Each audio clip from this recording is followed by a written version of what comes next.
Buenas tardes, ¿cómo están? Gracias por su atención, por el espacio. El día de hoy quiero empezar a hablarles de, llamémoslo así, como lo que es la evolución de el tema de manejo de suelos blandos. Anteriormente nosotros teníamos el inconveniente, o la facilidad, empecemos con las facilidades, y es que podíamos esquivar las zonas blandas, los suelos de mala calidad. Las ciudades han ido creciendo y llegan al punto en el que ya no podemos esquivar esos sectores. Tenemos que enfrentarnos a esas condiciones que en otros momentos habíamos evitado. El tema es que cada vez podemos disponer de menos materiales granulares. ¿Y por qué? Porque hay restricciones de explotación. La explotación de materiales granulares es reducida, ¿por qué? Por las emisiones de CO2 que se generan. Y cuando empezamos a mirar el tema de la presentación, uno de los elementos más importantes era ese, el del aporte ambiental. Cuando uno habla de infraestructura, uno generalmente sabe que va a tener un efecto negativo en el ambiente. La idea de la ingeniería siempre ha sido reducir ese efecto negativo. ¿Por qué ese efecto negativo? Cerca del 40% de las emisiones de CO2 a nivel mundial se dan durante la construcción de obras de infraestructura. Entonces, cuando uno empieza a hacer el análisis de dónde sale todo ese CO2, uno empieza a mirar cuáles son los materiales que se utilizan. Por cada tonelada de cemento que se fabrica, se emite al ambiente 1 tonelada de CO2. Es casi 1 a 1, es 1 tonelada por 980 kilos, o sea, casi 1 a 1. Y en el acero es por cada tonelada entre 2.400 kilos o 2.4 toneladas y 2.8 toneladas de CO2 al ambiente. Entonces es donde uno empieza a mirar que debe buscar alternativas ambientalmente más eficientes, más sostenibles, para evitar el efecto de contaminación por CO2 en el ambiente. Y ahí es donde empieza uno a buscar alternativas. Hace ya unos 11 años empecé todo el tema de investigación con geosintéticos, buscando ¿qué? Alternativas viables, durables y de menos nivel de contaminación. Entonces, empecemos hablando de las vías. Cada vez tenemos más problemas, porque las cargas son más altas, mayor número de repeticiones y los suelos no siempre tienen las mejores características mecánicas. No siempre tenemos suelos competentes para la construcción de nuestras vías. Y esto hace que nos tengamos que enfrentar con situaciones bastante complicadas. ¿Qué tengo que hacer? ¿Cómo lo tengo que manejar? Yo vengo de Bogotá, es una ciudad grande, somos 10 millones de personas en Bogotá, pero Bogotá tiene una particularidad, y es que antes era una laguna. Entonces, cuando se secó esa laguna, apareció una zona muy plana donde creció Bogotá. El problema es que tenemos espesores entre los 45 y 60 metros de material blando, arcillas y materia orgánica. Es una ciudad para 10 millones de personas. Las vías son supremamente importantes, pero están restringidos los espacios. Las ciudades dejan de expandirse horizontalmente y empiezan a crecer verticalmente. Y ahí empezamos a encontrar problemas muy serios con nuestros suelos. Entonces uno empieza a ver en las vías, y lo he vivido en Bogotá, que empiezan a sufrir problemas porque no hay confinamiento. Cuando tenemos suelos blandos, por más calidad que tengamos en el proceso de construcción, empezamos a tener problemas que los materiales granulares empiezan a desplazarse lateralmente. Y cuando se desplazan lateralmente se empiezan como a incrustar en los materiales blandos de los lados. Y ahí empiezan los problemas. Empiezan a aparecer grietas, empiezan a aparecer fisuras como las que ustedes ven ahí. ¿Y ahí qué pasa? Empieza a haber infiltración, empieza a haber problemas de saturación de los granulares por agua y el problema se empieza a acelerar. Aparecen fatigas, aparecen contaminaciones de las capas granulares. Y en las capas granulares tenemos una condición en particular. Cuando empezamos la construcción, ¿cierto? Tenemos que respetar ¿qué? Tenemos que respetar las normas de cada uno de los países. Y en las normas, cuando estamos seleccionando los granulares, ¿qué tenemos? Unas granulometrías determinadas. Y esas granulometrías no son seleccionadas de manera aleatoria. Esas granulometrías se han seleccionado ¿para qué? Para asegurar un buen comportamiento mecánico, pero también para que esos suelos tengan un buen comportamiento hidráulico. Necesitamos que el agua siempre tenga un espacio por donde andar y que no tengamos después problemas que mi suelo se llenó de agua. Un suelo se llena de agua y está condenado a fallar, a dañarse. Cuando no le damos un adecuado manejo a ese proceso constructivo, y cuando les digo que no le damos un adecuado manejo, me refiero a proteger ese granular. ¿Cómo lo protegemos? Necesitamos colocar un elemento tipo barrera, que, llamémoslo así, no permita que las partículas finas se empiece a mezclar con el granular. Si yo no genero esa barrera, empezamos a tener la migración de finos. Y empieza a ver uno que la vía, la estructura de pavimento se empieza a dañar, empieza a desbaratarse y empiezan a aparecer como arcillas y material encima. Y ahí uno tiene que analizarlo muy bien. ¿Viene de arriba hacia abajo o provienen de abajo hacia arriba? En la mayoría de los casos proviene de abajo.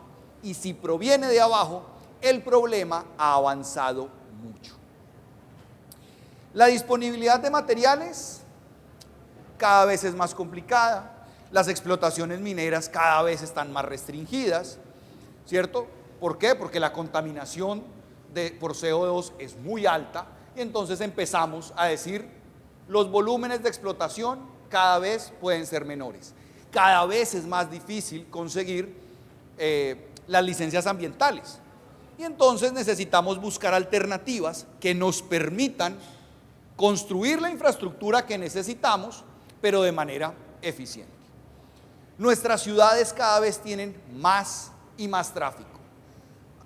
En estos días que he estado acá en Honduras, hablábamos con personas que he podido conversar que, por ejemplo, están entrando cerca de 2.000 vehículos al día en Honduras. Si uno mira en un año, ¿cuántos vehículos entran al día? Pues en total en el año, perdón.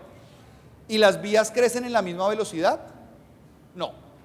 Entonces, la infraestructura que vayamos a construir necesita que sea rápida, ágil, durable, eficiente. ¿Para qué? Para que su vida útil sea lo más prolongada posible, pero adicionalmente genere el menor impacto social. ¿Listo? Entonces, ¿qué pasa? ¿Cuál es el impacto social? Imagínense ustedes que van a construir una nueva vía o ampliar una vía existente y como las cargas cada vez son mayores, ustedes necesiten mayores espesores de estructura de pavimento. La situación se vuelve insostenible.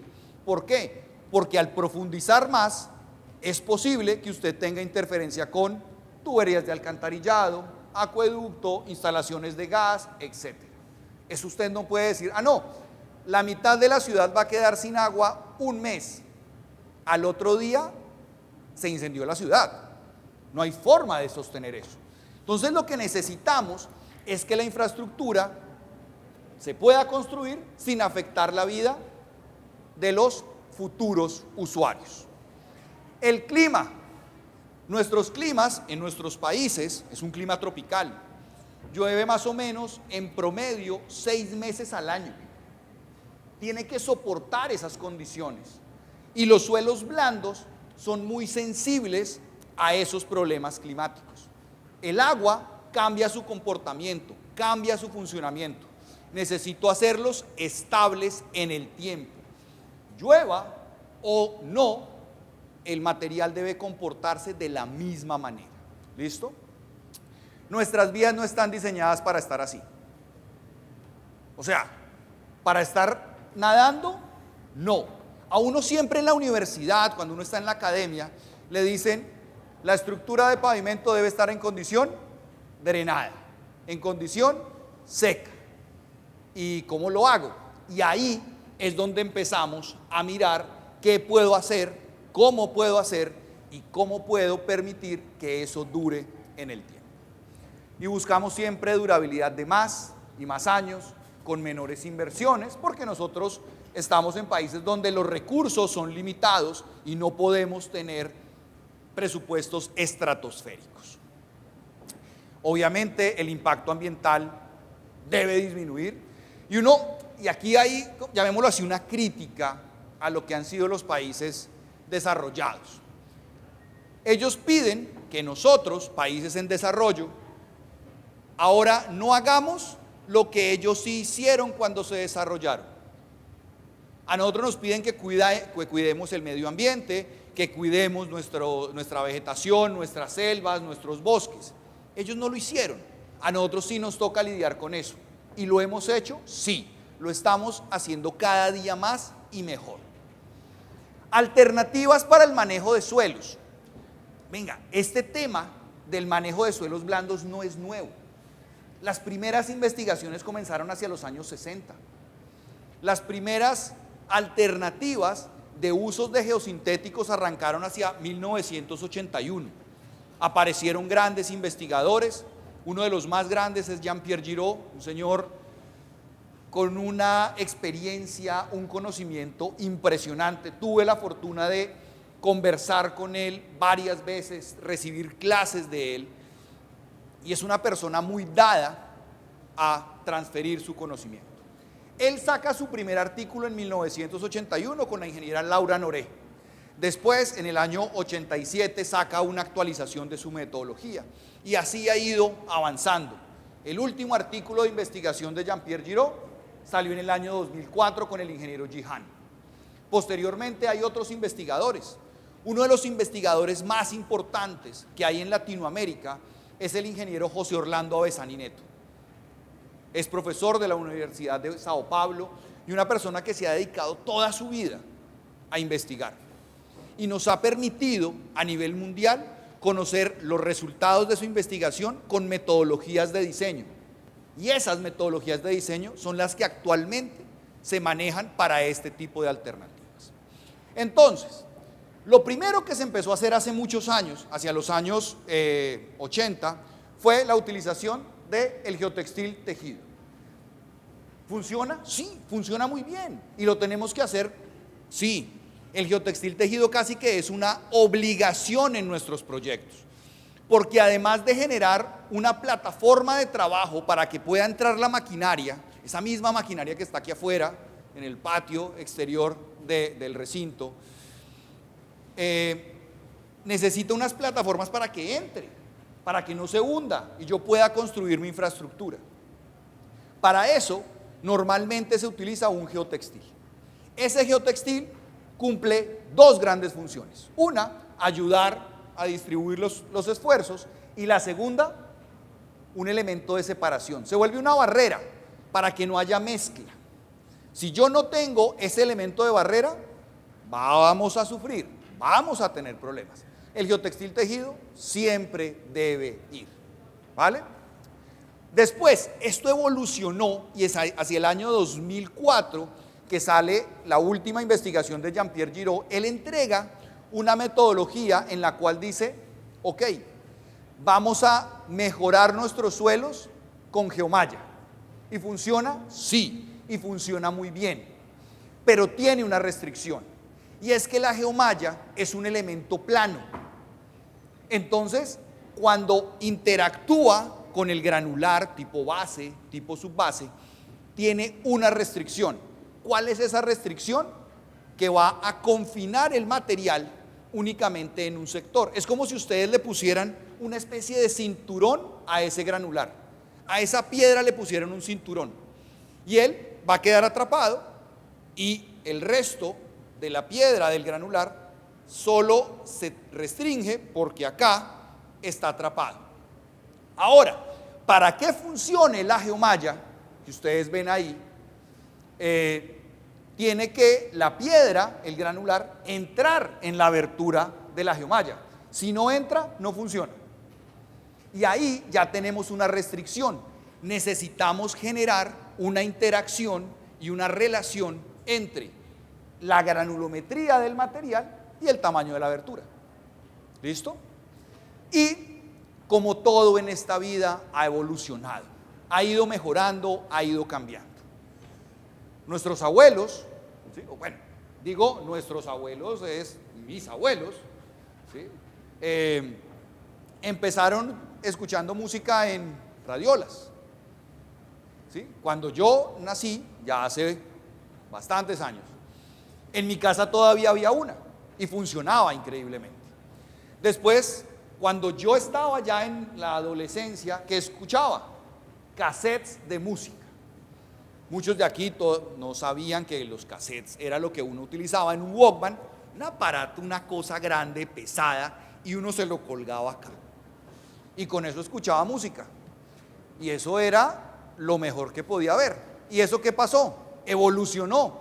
Y llegamos a la música digital, al MP3, el iPod y demás. Y todo eso evolucionó, ¿hasta cuándo? Todavía sigue evolucionando. Ahora ya no usamos el iPod, sino utilizamos nuestro celular, y en el celular ya no tenemos las canciones guardadas, las tenemos en la nube y usamos Spotify y otra plataforma para la música. Esa misma evolución ha pasado en todo, y la ingeniería no es ajena a esa evolución. Ahora ya tenemos elementos tridimensionales. Yo les decía que el geotextil y la geomalla eran planos, son bidimensionales. Ahora ya usamos elementos tridimensionales. ¿Cuál es ese elemento tridimensional? El que les voy a mostrar hoy, y voy a hablar de él. Esto sale ¿de qué? De investigación, de estudio, de dedicar tiempo ¿a qué? A darle vueltas al problema, a mirar cómo lo puedo solucionar. ¿Sí? Muchas veces los ingenieros que nos dedicamos a la parte de investigación, de análisis, nos volvemos extremadamente numéricos, y ahí cometemos errores, porque si solo analizamos números, se nos olvida una gran cosa, y es que los elementos tienen interacción, y la interacción no es la que yo quiero, es la que ellos dan, y eso, entonces yo lo debo entender. ¿Y cómo lo entiendo? A partir de ensayos a escala real, a partir de pruebas en laboratorio y análisis de esos datos. Y de ahí salen todas las metodologías, salen todas las respuestas que utilizamos posteriormente en la realidad de la ingeniería.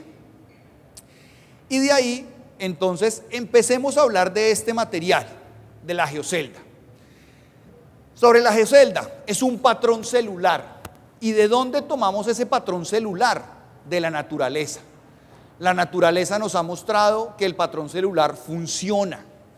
Y el patrón celular uno normalmente lo relaciona con las abejas, los panales, ¿cierto? Es lo primero que a uno se le ocurre. Pero patrones celulares hay en todo.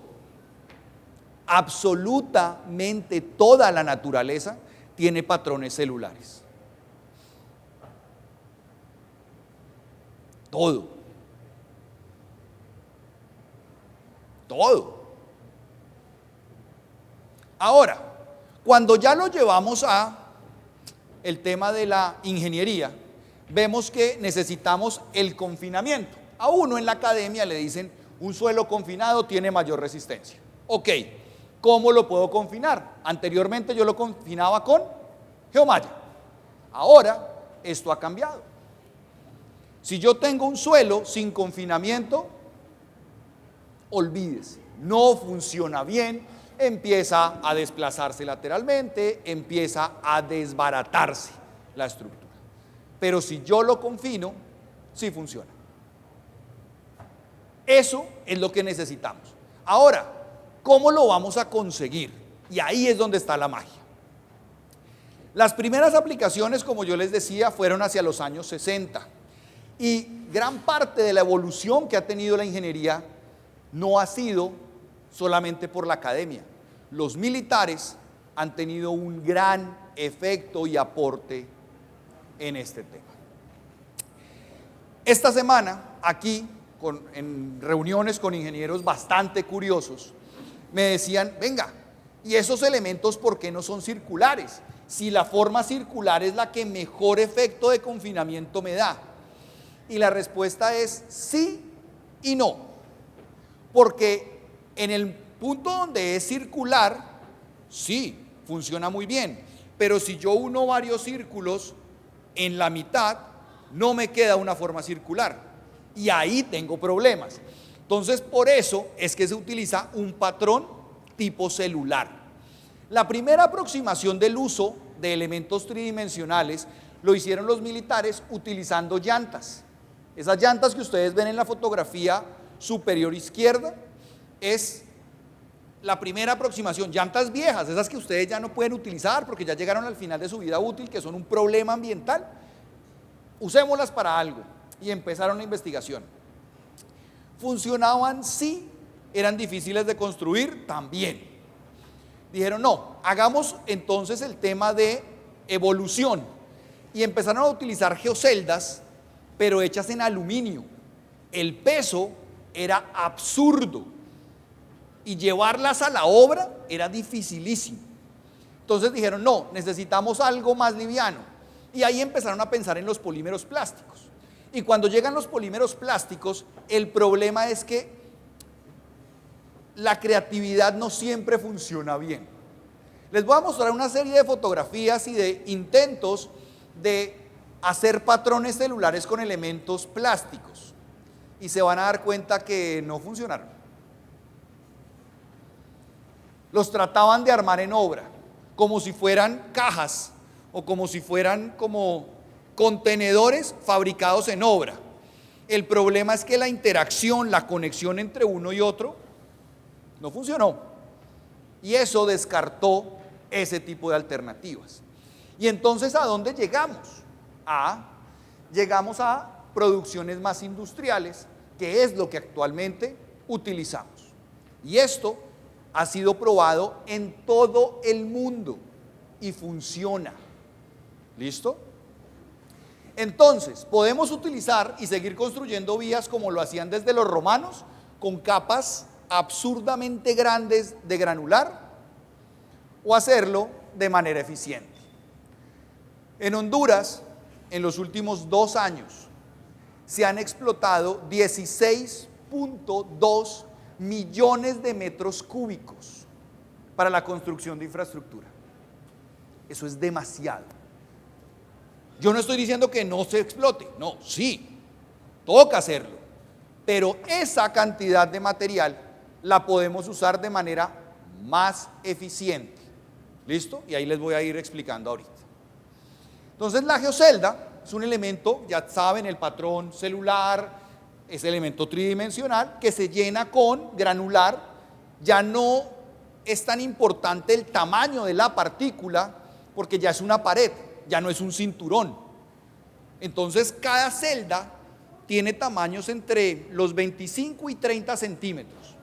Depende de qué, el fabricante. En el mundo hay muchísimos fabricantes de este tipo de materiales, ¿sí? Algunos son más cerradas, otras más abiertas. En general, la abertura de cada geocelda está entre los 25 y 30 centímetros.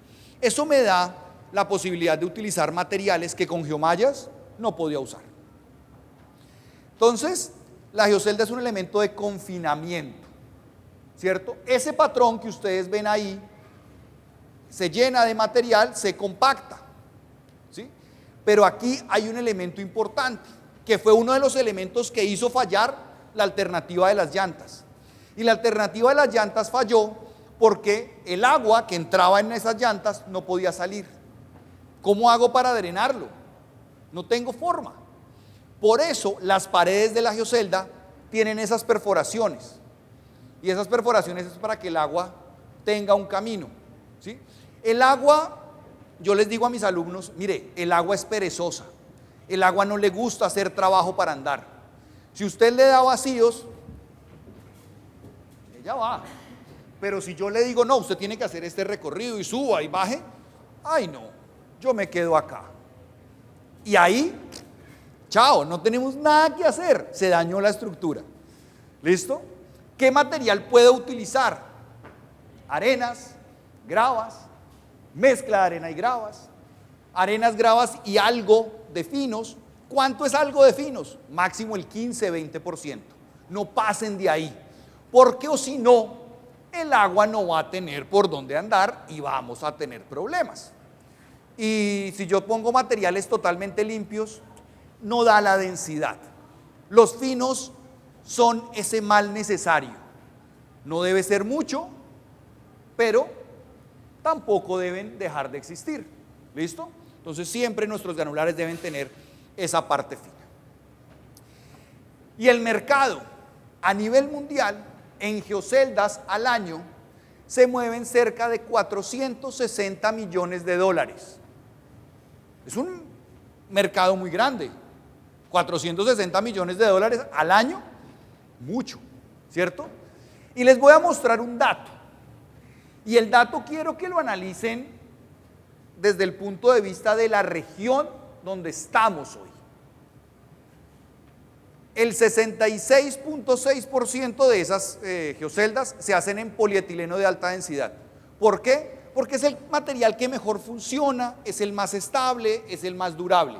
¿Hay otros tipos de materiales? Sí, pero han tenido tantos problemas. ¿Cuáles son esos problemas? Son aleaciones poliméricas, las aleaciones poliméricas son mezcla de plásticos, de diferentes plásticos.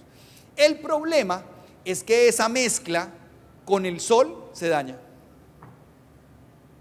Y es gravísimo el daño. Se revientan de una.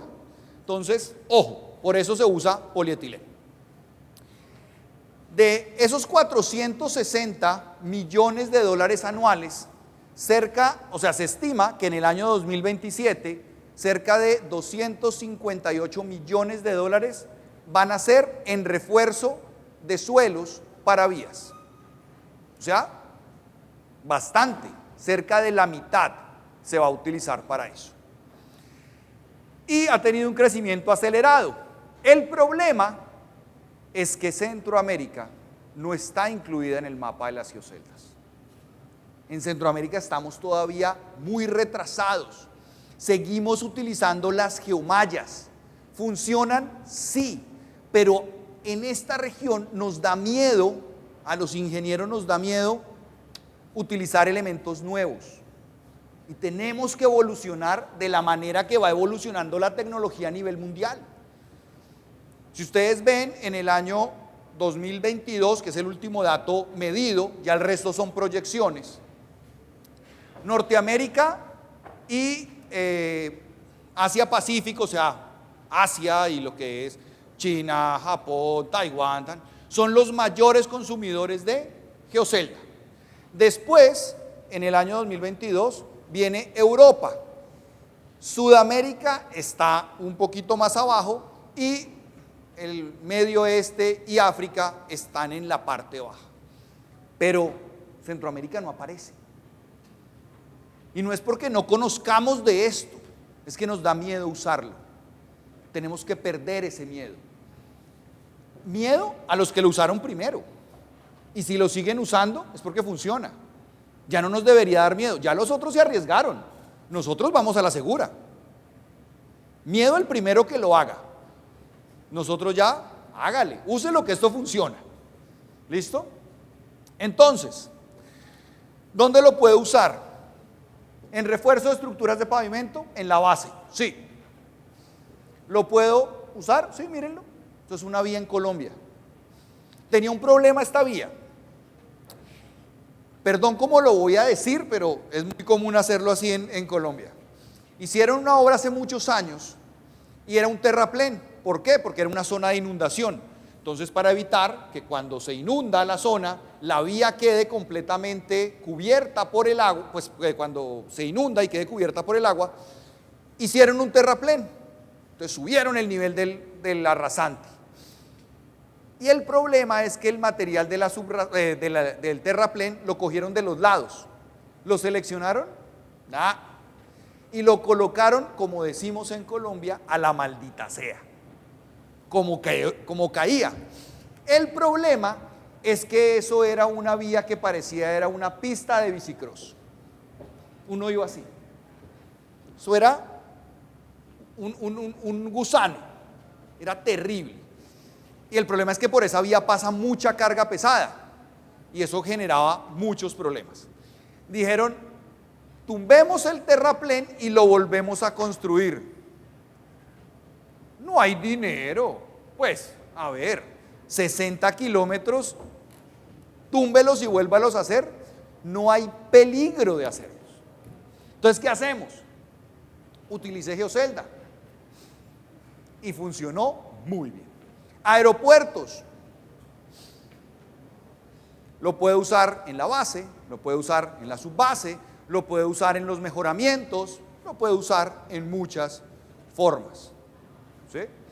En vías, muchas vías, en aeropuertos, en zonas industriales. Se ha usado en diferentes proyectos a nivel mundial. ¿Listo? Les voy mostrando ejemplos, ¿sí? Para que ustedes se den cuenta que no debemos tener miedo a esto, porque esto ya se ha comprobado que funciona. ¿Listo? En zonas industriales, pavimentos articulados, sí. Zonas industriales de almacenamiento de contenedores en puertos y demás, ¿funcionan? Sí. Y en ferrocarriles, sí. Y en general Latinoamérica, para seguir evolucionando, necesita esto. La próxima evolución del transporte en Latinoamérica tienen que ser los ferrocarriles. O si no, seguimos retrasados.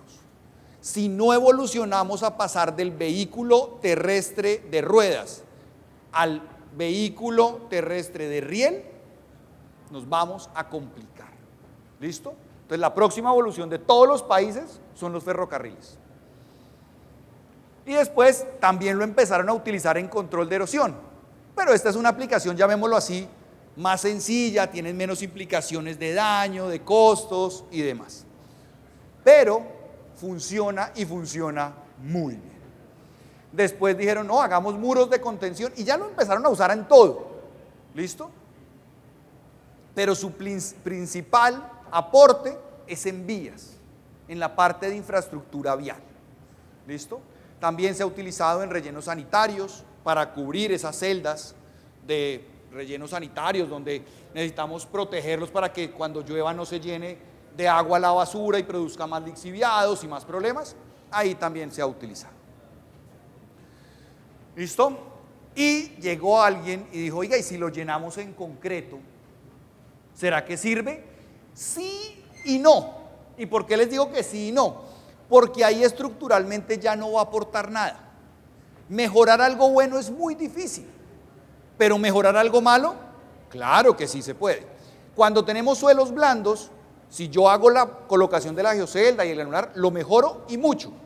Pero si yo voy a mejorar el concreto, ya difícilmente. En esta aplicación, la geocelda solo es para darle una forma bonita y en vez de colocar adoquines, pues coloco concreto y después se calca la forma de la geocelda y tengo un elemento articulado. Pero acá es solamente estético. ¿Sí? Yo para qué les voy a decir mentiras. Listo. ¿Han visto eso en noticias? No, aquí, a ver, en todos nuestros países los noticieros siempre sacan esto. El gobierno no ha hecho nada para arreglar nuestras vías. Esto es lo que vivimos nosotros en nuestros países. Nuestras vías cada invierno llegan a esto. Y no evolucionamos. ¿Y por qué no evolucionamos? Porque nos encargamos de repararlo rápido para dar paso en la temporada y el problema será del yo del futuro. Y el problema es del yo del futuro. Y así nos hemos pasado años, el yo del futuro. No, tenemos que cambiar eso. ¿Listo? Y el yo del futuro construye la infraestructura y después estamos pagando estudios para decir, ¿y esto por qué se hundió? ¿Esto por qué se dañó? ¿Esto en qué momento falló? ¿Listo? Entonces, los materiales granulares normalmente tienen alta resistencia, sí, son rígidos, pero necesitamos que no sean sensibles al contenido de humedad. Entonces, para que no sean sensibles al contenido de humedad, yo necesito unas propiedades mecánicas muy importantes y adicionalmente darles buenos drenajes. Yo puedo reforzarlo con lo que sea, pero si no le pongo drenajes, no sirve. Entonces, siempre coloquen drenajes. Entonces, necesito que tengan una buena capacidad de drenaje. Y ahí es donde les digo, necesitamos un espesor adecuado. No entre más grande es mejor. No, es en sus justas proporciones. Un presidente en Colombia que era un filósofo y sacó esta frase hace muchos años: la corrupción debe ser un mal en sus justas proporciones. No, un expresidente, no, un filósofo de la vida, el hombre. No, ya no, me da pena por el alma del hombre. Ya no existe entre nosotros. No era muy inteligente el señor. Entonces aquí vamos a eso, en que el espesor debe estar bien seleccionado en sus justas proporciones. ¿Listo? Y ese espesor adecuado debe ser tal que no se me deforme en la superficie con el paso de los vehículos, pero sea el suficiente para que la subrasante, el suelo donde yo me estoy parando, no se dañe. Entonces tiene que ser un juego de equilibrio. Y aquí es donde los ingenieros nos volvemos equilibristas. ¿Listo? Entonces, la definición de pavimento que todos conocemos es el conjunto de obras, movimiento de tierras, drenaje, protección contra la erosión, que forman una estructura capaz de soportar las demandas producidas por el tráfico a lo largo de su vida útil, manteniendo el nivel de serviciabilidad mínimo especificado. Y aquí es donde nos equivocamos, porque cuando nos dicen mínimo, entonces tratamos de hacer todo justico, que me dure hasta aquí. No, yo lo tengo que hacer durable para que la inversión que yo haga en mantenimiento sea pequeña. Y si yo logro hacer que el mantenimiento sea poco, voy a poder hacer inversiones en otro lado y voy a ir evolucionando la infraestructura. ¿Listo? Entonces, el pavimento ya siempre sabemos que es una estructura en capas, que tiene una capacidad de soporte, que necesita una buena subrasante, necesitamos materiales que sean adecuados, etc. ¿Listo? Y el elemento crucial es la subrasante. Y necesitamos subrasantes buenas, adecuadas. ¿Y las tenemos? No siempre. No siempre tenemos esas dimensiones. Entonces, nos hemos encargado de hacerle la caracterización con ensayos simples. El CBR, módulo de elasticidad, etc. Pero el problema es que no entendemos muchas veces esos datos para qué sirven. ¿Listo? Y entonces, sí, muy lindo en los libros, ¿y qué? Necesitamos hacerlo de manera adecuada. Y siempre buscamos en literatura y en ensayos, pero siempre llegamos a que esto se deforma verticalmente. Y se nos olvida que la deformación vertical viene acompañada de deformación horizontal. Y por eso la geocelda es importante para evitar la deformación horizontal. ¿Listo? Entonces, siempre utilizamos diferentes tipos de materiales, normalmente granulares no ligados, o estabilizados con cemento, estabilizados con cal, estabilizados con asfalto, ¿sí? Cementados y demás. Pero en la mayor cantidad de ocasiones, materiales no cementados, no unidos. Y entonces, ¿cuáles son los materiales normales? Arenas, gravas, y dependemos siempre de la fricción, no tenemos resistencia a la tracción y necesitamos saber el estado de tensiones. Y el estado de tensiones ya nos está dando una información. Y es que lo que lo daña son los esfuerzos de tensión. Y el granular no soporta la tensión. Hay algo que no está bien. Y entonces ahí es donde los elementos de refuerzo entran a trabajar, porque ellos sí soportan tensión, sea el geotextil, sea la geomalla, sea la geocelda. ¿Listo? Entonces, no importa cuál sea el material, yo necesito que el material que yo emplee sea capaz de resistir todo, tanto tensiones como compresiones. ¿Listo? Entonces yo empiezo a usar parámetros ya corregidos. ¿Corregidos por qué? Porque lo tengo que reforzar, sí o sí lo tengo que reforzar, sí o sí lo tengo que mejorar. Y el mejoramiento no es agréguele algo más, cemento, agréguele asfalto, agréguele cal. No, yo puedo utilizar otras cosas que sean más fáciles y más eficientes. ¿Listo? Y empiezo a decir, bueno, ¿y cómo lo voy a hacer? Y empieza uno a ir por un lado al otro y empieza a mirar metodologías y empieza a mirar desde un tablero cómo hace y empieza a recorrer caminos. ¿Listo? Y siempre llegamos a diferentes metodologías de diseño. Y entonces yo necesito que sean de buena calidad los materiales, obviamente eficiencia en el diseño y que los costos sean bajos, porque a nosotros los ingenieros siempre el dueño del proyecto nos dice que sea bonito y que me cueste poco. Y pues a ver, ¿se puede hacer? Sí, pero no, porque yo debo tener un cierto nivel de inversión para que esto dure. ¿Listo? Y entonces siempre nos hemos basado en diferentes metodologías, normalmente empíricas, ¿cierto? Entonces, ¿qué es una metodología empírica? Construyo, espero que se dañe y después explico por qué se dañó. Parezco economista. ¿Ustedes no se han dado cuenta que los economistas se la pasan los últimos 6 meses del año diciendo qué va a pasar el próximo año y los primeros 6 explicando por qué no pasó lo que ellos dijeron? Tal cual, así son. Entonces, aquí nos pasa lo mismo, construimos algo y después nos pasamos años explicando por qué no funcionó. ¿Y es por qué? Porque nos basamos en cosas empíricas y las cosas empíricas funcionan únicamente donde se hizo la prueba, pero si yo lo traslado a otro lado, ¿el suelo de San Pedro es igual al de Tegucigalpa? No. ¿Las condiciones ambientales? No. ¿Usted puede replicar, copiar un diseño de acá a allá? No. ¿Y lo hemos hecho? Sí. Entonces ahí estamos ya graves. ¿Listo? Entonces tratamos después de profundizar más. Listo, entonces ya no nos vayamos con ensayos simples, sino con ensayos un poco más profundos. El problema es que tenemos que acomodar y ajustar las metodologías. Ah, no, pero es que a mí me gusta la metodología vieja. No, tenemos que evolucionar. ¿Listo?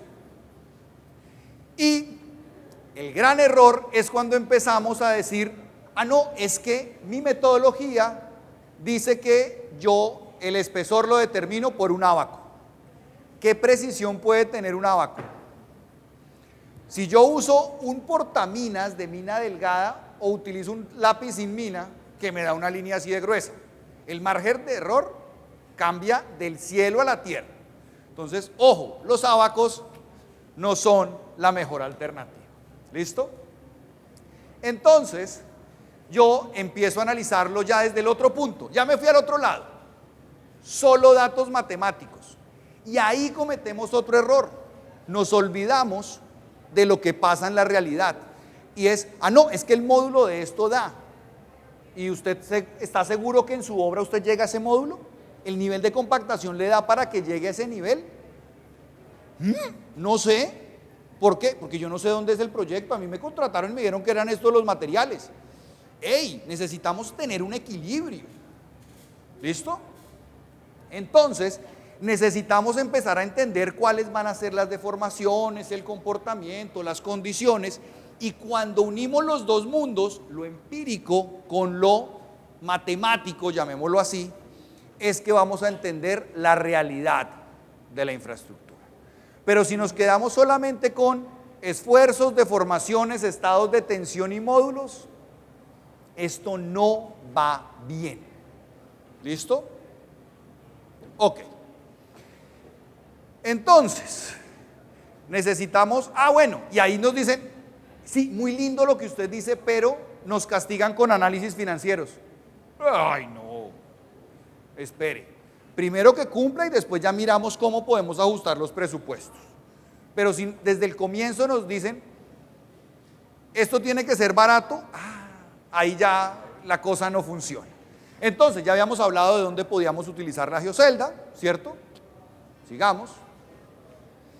Y aquí necesitamos analizar la función. La geocelda va a generar una estabilización mecánica, porque genera una interacción, un mejoramiento.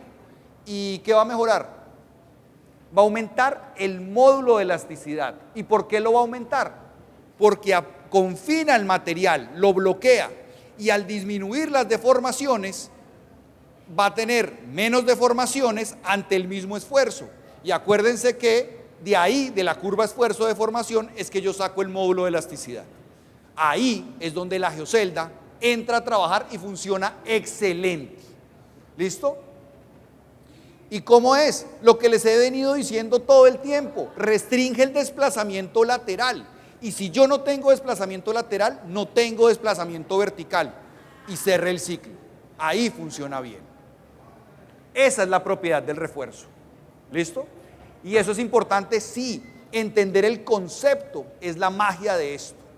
No los números. Los números los puede hacer cualquiera. Entender el concepto es lo que los hace diferentes en los análisis. ¿Listo? Entonces yo tengo dos formas de verlo. La primera, no cambio los espesores, pero mi vida útil va a ser mayor. O la otra, mantengo la vida útil, pero con menores espesores. Ustedes definen cuál de las dos quieren. Ambas son válidas. O mantengo el espesor y aumento la duración, o mantengo la duración pero reduzco el espesor. Ahí sí ya, como ustedes lo quieran. ¿Listo? Cuando reducimos el espesor es normalmente la aplicación que más se usa, porque disminuye costos y como siempre estamos apretados en costos, entonces es lo que más se utiliza. ¿Listo? Y empieza uno a hacer ese análisis. Clima, tráfico, materiales, entiendo la realidad del concepto. ¿Listo? Y ya puedo hacer todos los análisis que quiera, entendiendo los conceptos y la interacción. Entonces, ¿mejoro la vida útil o disminuyo el espesor? Como lo quieran hacer. Ahí ya es un tema de criterio de cada uno de ustedes. ¿Qué voy a hacer? ¿Cómo lo voy a manejar? ¿Listo? Entonces, ahí ya empiezo a trabajar con el método empírico y con el método mecanicista. Empiezo a entender a qué me voy a enfrentar y con qué voy a trabajar. ¿Listo? Y ahí es donde aparece esta palabrita, el MIF. Ese MIF es lo que le va a aportar la geocelda a su granular. ¿Qué significa MIF? Factor de incremento de módulo. Sencillo. Es cuánto aporta. Y aquí les doy un dato. La geomalla aumenta el módulo de elasticidad entre un 30 a un 50%. La geocelda entre un 200 y un 500%. Es un cambio total. Por eso es que les digo, es la evolución y es a donde tenemos que ir, a la utilización de nuevas tecnologías. ¿Listo? El factor de incremento de módulo es una relación. No siempre voy a obtener el mismo módulo, porque depende de sobre qué esté parado y con qué voy a rellenar la celda.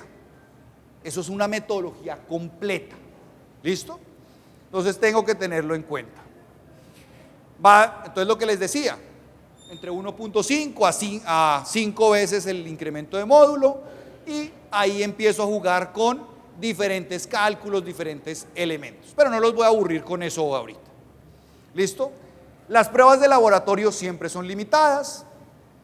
Las pruebas en campo son costosas. Entonces necesito llegar a un equilibrio.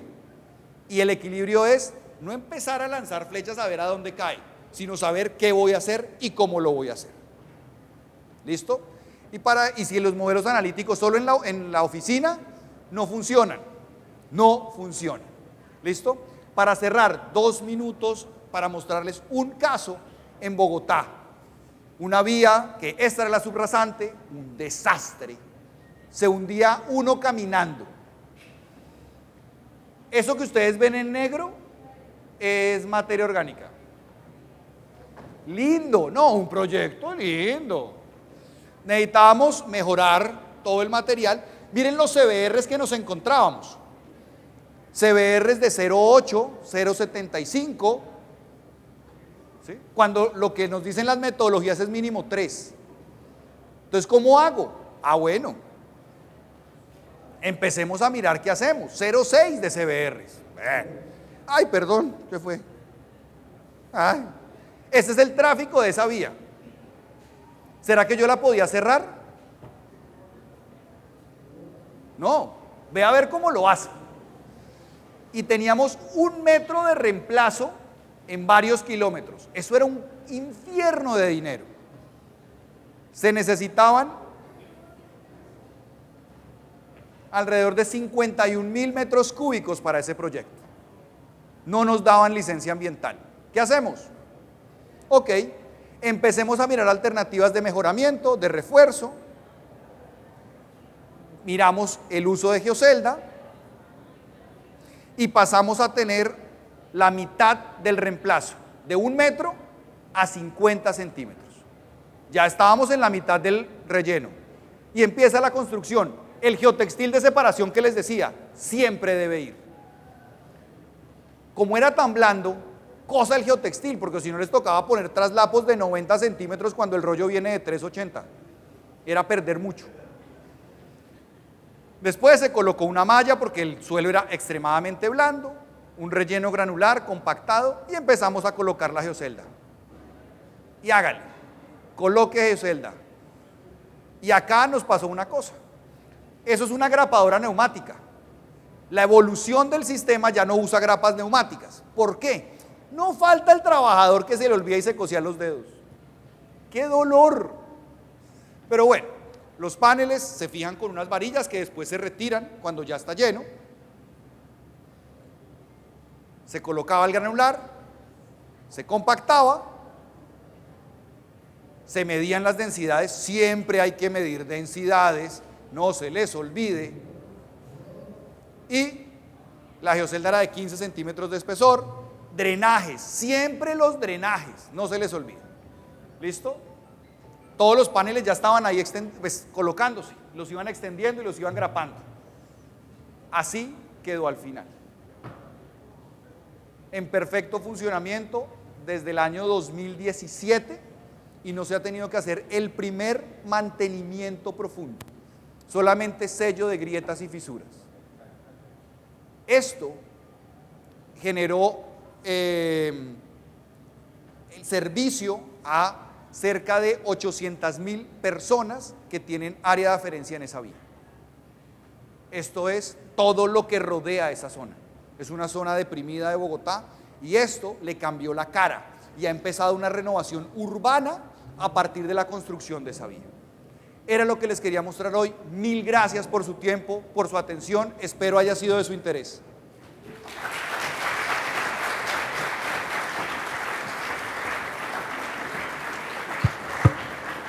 Muchísimas gracias al ingeniero Otero y le pedimos que continúe aquí en la parte central del escenario y vamos a tener un espacio bien breve de preguntas y respuestas porque seguido de esta conferencia magistral tenemos la participación de El Salvador. Así que si tienen alguna consulta, alguna duda, por favor levanten la mano y tenemos allá al centro, allá, sí, por favor. Y le vamos a pedir al ingeniero que pueda contestar esa pregunta de manera concisa, por favor, ingeniero, si nos hace realmente el favor.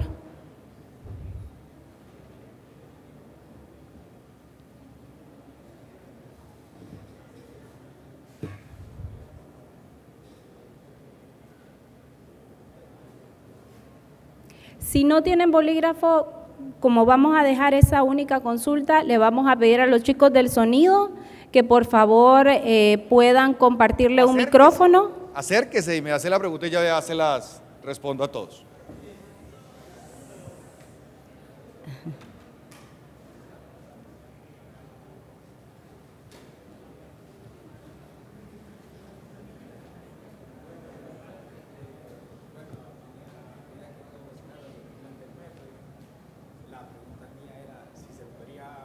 La tenemos.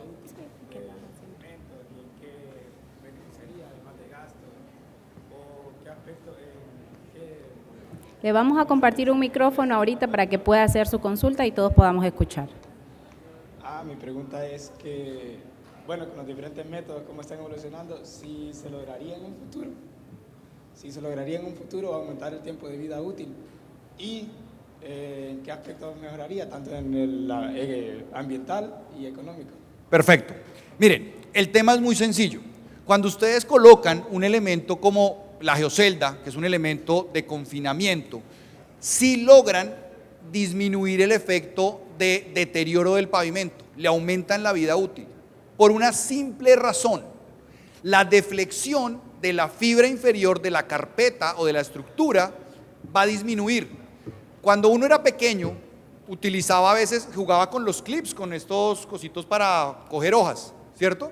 Y uno empezaba a doblarlos, y eso se empezaba a calentar hasta que se partía. Lo mismo le pasa a los pavimentos. Si usted los empieza a cargar y descargar, él se va fatigando. ¿Y por qué se rompen? Por la deflexión en la parte inferior, ¿sí? La tensión que se genera. Las geoceldas lo que generan es una disminución de esa deflexión. Entonces la aparición de grietas por fatiga se retrasa. Y ahí es donde está el tema de el aumento de la vida útil, porque usted, al deformar menos, necesita mayor número de repeticiones para llegar al daño, y sí influye mucho. ¿Por qué? Porque, mire, en un proyecto normal, usted empieza hacia los 4 o 5 años a hacer sello de fisuras, sello de grietas. Hacia los 7 ya tiene que hacer repavimentación, ¿cierto? Con esto, a los 7, 8 años, usted está haciendo sello de fisuras. Entonces usted ya, en la vida útil del pavimento, usted puede más o menos ahorrarse entre 1 y 2 mantenimientos profundos. Ese dinero que le cuesta ese mantenimiento es lo que usted va a invertir en otro lado. Entonces sí tiene un efecto en la vida útil, sí tiene un efecto económico y sí tiene un efecto en la evolución de la infraestructura vial de un país. Muchas gracias.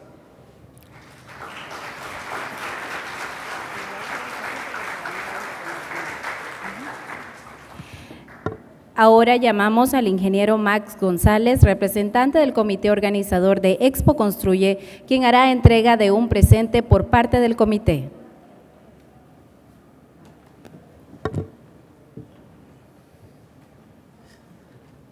Gracias, ingeniero Diego Otero. Expo Construye 2023 quiere agradecerle por haber aceptado la invitación de venirnos a dar esta importantísima charla, esta importante conferencia, la cual será de mucha utilidad. En nombre de la organización, tengo la satisfacción de entregarle este regalo y esperamos que se lleve las buenas impresiones de San Pedro, de Honduras, que para cuando llegue a Colombia se recuerde de la Expo Construye 23. Claro que sí. Gracias. Gracias.